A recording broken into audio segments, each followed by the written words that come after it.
제8장 자동화재 탐지 설비 경계구역. 경계구역은 보통 기준을 쓰시오.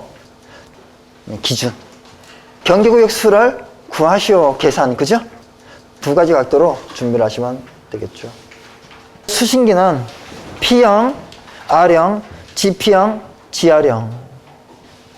저는 교재에서 이제는 M형을 좀 빼고 싶은데요. 많은 교재에는 M형이 있죠, 계속. M형이 뭐예요?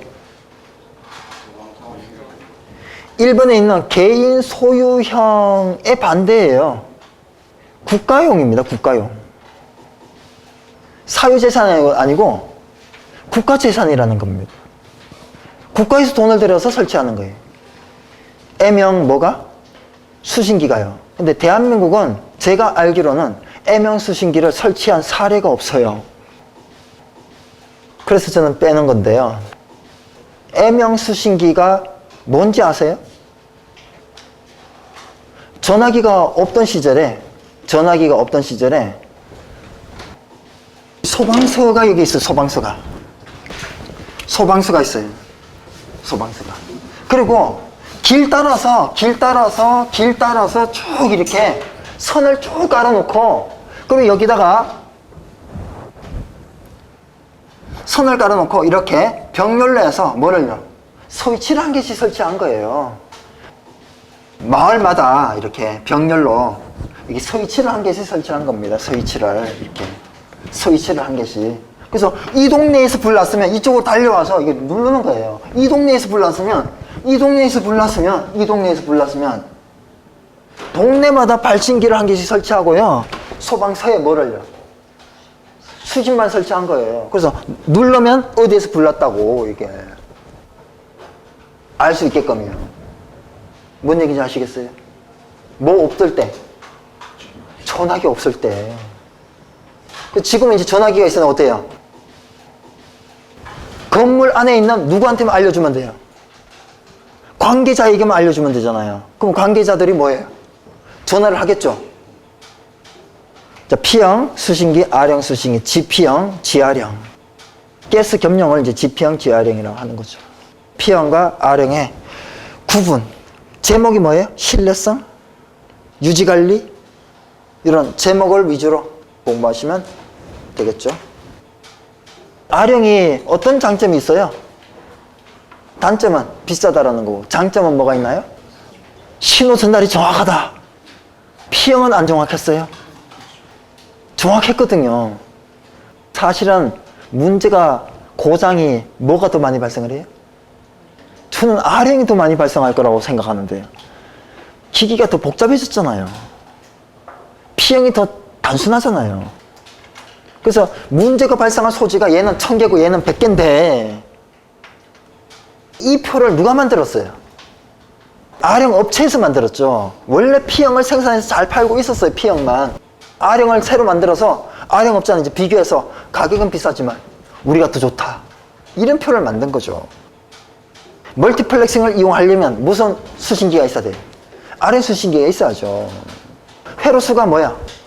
100개 넘어가면 뭐가 경제적이다? R형이 경제적이라면서요. 그래서 경제적인 논리지 화재, 신호, 전송이 뭐 정확하다, 이건 아닌 것 같아요. 집합형과 분산형이 있죠.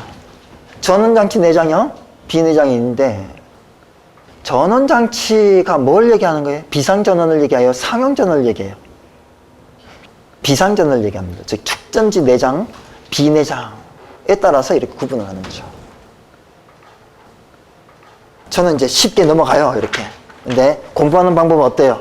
제목을 외워서 이 정도는 설명할 수 있어야 되는 거예요. 뭐도? 중계기도, 수신기도, 그죠? 제목을 외워서. 차동식 소프트웨어 감지기를 설명해라. 그러면 또 제목이 있죠? 개요, 동작 원리, 구조. 4번은 무슨 제목이 좋을까요?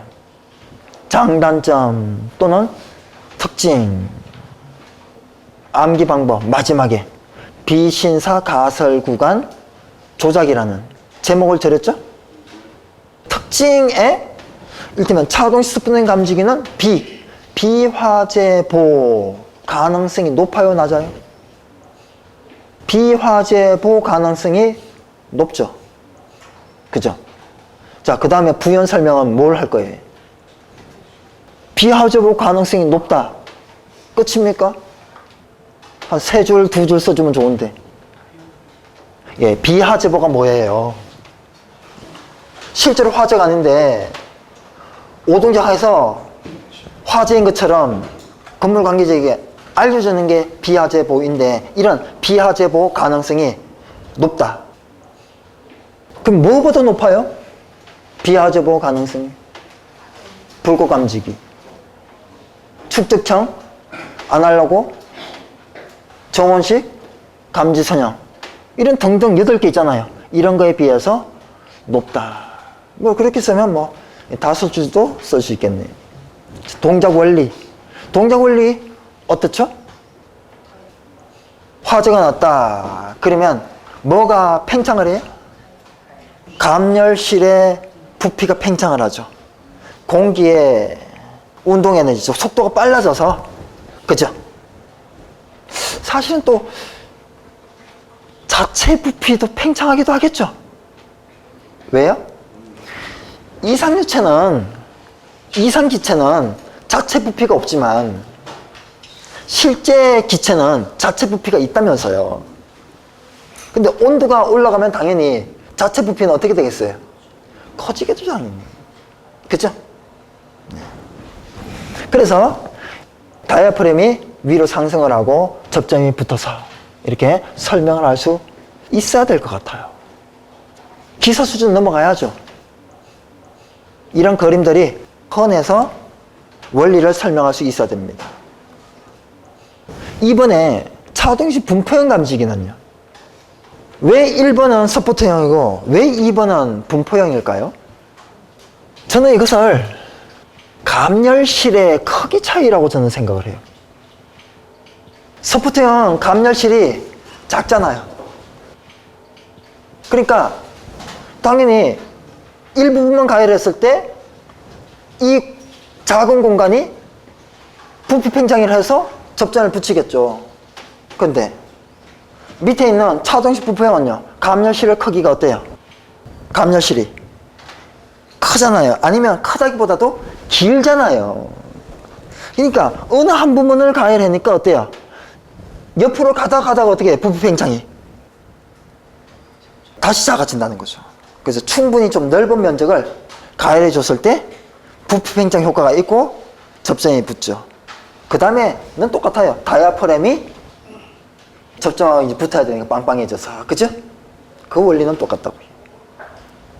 그래서 제가 실제로 차동식 분포형 공기관식 감지기에 가열을 해봤어요. 1국소를.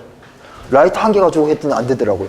1국소를 라이터 10개 가지고 했는데 그래도 동작하지 않더라고요. 역시 넓은 범위를 해줘야 되나 봐요. 그럼 얼마나 넓은? 화재 안전 기준이 나와 있죠. 몇 미터 이상 해라? 20m 이상 해라. 그 얘기는 결국 뭐예요? 20m 정도는 가열이 돼야. 이런 얘기죠. 물론 이거는 여유가 있는 거예요. 어쩌면 15m, 16m 가열해도 동작할 수 있을 것 같아요. 그렇지만 좀 넉넉하게. 그죠? 항상 법규는, 기준은 여유가 있는 겁니다. 열전대식. 2번의 열전대식, 3번의 열반도체식이 있는데요. 두 개 다 공통적인 원리가 있어요. 일단은 전류가 만들어져야 돼요. 전류가 만들어지고 가동 설륜에 뭐가 생겨야 돼요? 자기장이 형성이 돼야 돼요. 가동 설륜에 자기장이 형성이 되면 얘가 회전을 하죠. 그래서 접점이 붙는 겁니다. 전류가 흐르고 자기장이 형성이 돼서 회전을 해서 접점이 붙어야 되는 거예요. 이 전류를 발생시키는 기구가 뭐냐? 이 기구가 다른 거예요. 열전대를 이용해서 전류를 만들고요. 열반도체가 또 전류를 만드는 거예요. 이 두 개는 공통 특성이 있어요. 온도 상승하면 전류가 발생이 돼요. 이 두 개가 공통 특성이. 그래서 온도가 상승한다. 뭐예요? 온도가 열전대부의 온도가 상승해요. 그러면 열전대의 온도가 상승하면 전류가 생성이 되고요. 즉 기전력, 전류 흘러요. 기전력이 전류가 흘러서 가동설륜에 자기장이 생기고 접전이 붙는 겁니다. 회전을 해서. 그래서 기전력, 전류 똑같아요. 그 다음부터는. 근데 온도가 올라가는데 어디 온도가? 열전대에. 또 어디 온도가? 열반도체에. 요것만 다른 겁니다. 그래서 아래쪽에는 그림이 똑같은 거죠. 정원식 서포트형 감지기. 종류가 있죠? 바이메탈을 활곡, 반전, 금속을 팽창 개수차, 액체 팽창을 가용 절연물을 이용한 것. 이제 4번에 정원식 감지선형 감지기는 감지기가 뭐의 형태예요? 전선의 형태인데 이 정원식 감지선형 감지기하고 일반 전선은 차이가 뭐예요? 예, 절연 물질의 차이죠. 절연 물질이 여기에 보게 되면 무슨 물질이라고 돼 있어? 절연물이. 가용 절연물. 그러면 일반 전선은 가용 절연물이 아니고 무슨 절연물이에요? 그냥 절연물이죠. 예. 가용이라는 말을 빼고 절연물이라는 표현을 쓰고요. 얘는요, 가용 절연물. 쉽게 녹는 절연물이에요. 그래서 몇 도씨에도 녹아요? 두 가지가 있죠, 여기에. 70도에서 잘 녹는, 90도씨에서 잘 녹는, 그죠? 도상식 서포트형 감지기. 이 도상식과 열복합형은 어떤 차이가 있죠? 또 어떤 공통이 있어요? 둘 다 두 개의 원리가 들어갔다는 공통이 있어요. 두 개의 원리가 들어갔는데 도상식은요, 두 개 중 하나만 동작해도 신호를 보내요. 화재 신호를. 근데 열복합식은요, 두 원리가 같이 동작했을 때, AND일 때만 화재 신호를 보내는 그런 차이가 있는 거죠. 자, 6번에 이온화식 연기 감지기는 오른쪽 그림을 보면 왼쪽에 내부 이온실, 오른쪽에 외부 이온실. 그리고 X축이 뭐야? 전압. Y축이 전류. 그죠? 그래서 지금 오른쪽이 평상시는 전류가 어때요? 높죠? 같이 해보면 평상시입니다. 평상시. 그리고 연기 존재 시. 이 그림 다음 페이지에 설명이 돼 있어요. 내부 이온실, 외부 이온실에 이온 전류가 흘러요. 이온 전류가 흘러요. 근데 연기가 존재하지 않을 때 이만큼의 이온 전류가 흐르는데, 즉 요만큼의 이온 전류가 흐르는데 둘 다 똑같이 이온 전류가 흘러요. 근데 연기가 존재하게 되면 내부 이온실은 이온 전류가 그대로 흐르는데 외부 이온실은요, 이온 전류, 연기 투입 시에는 이온 전류가 요만큼이 되는 거예요. 요만큼이. 즉 내려오죠, 전류가. 그리고 이 전류의 차이는 기전력의 차이, 즉 전압의 차이로 나타납니다. 그래서 이 전류의 차이, 전압의 차이, 이런 부분들을 정폭을 시켜서 감지기를 동작을 시키는 거죠. 즉 어떻게 한다는 거예요? 정폭을 시켜서 감지기 접점을 붙이는 겁니다.